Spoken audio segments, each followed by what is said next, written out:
Ang tunay na kapareha ay hindi laging matatagpuan sa harap ng altar. Madaling magmahal at mangakong mananatili, pero habang dumadaan ang panahon, mapapaisip ka, totoo bang magkasama kami sa lahat? Sa hirap, sa ginhawa, sa tagumpay at sa pagkabigo? Ang tunay na kapareha ay hindi lang basta kasama sa pangalan. Siya ang kaibigan na nariyan sa tuwa at lungkot, ang kaagapay sa bawat laban, ang sumusuporta sa mga pangarap mo kahit gaano pa ito kalaki o kahirap abutin. Pwedeng maraming pumili ng asawa, pero hindi lahat ay nakakahanap ng taong nakakaintindi sa kanilang puso, ng taong mamahalin ka sa kabila ng iyong kahinaan at yayakapin ka sa lahat ng iyong kakulangan.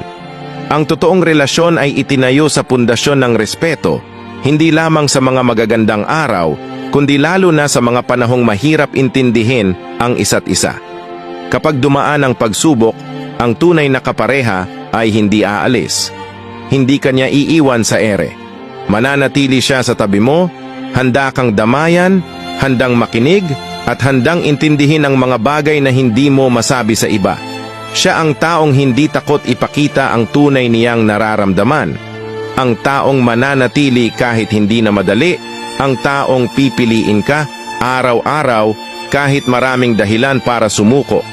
Kaya't hindi sapat na humanap ng asawang maaasahan lamang, hanapin ang kaparehang magpapalakas sa iyo, ang magdadala sa iyo sa mas malalim na pagmamahal at magiging sandigan mo sa lahat ng laban ng buhay.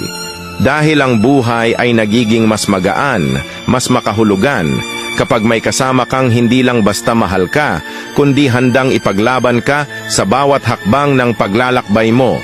At tandaan, ang tunay na kapareha ay hindi laging matatagpuan sa harap ng altar, kundi sa isang taong handang samahan ka, hindi lang sa simula, kundi hanggang dulo ng inyong kwento.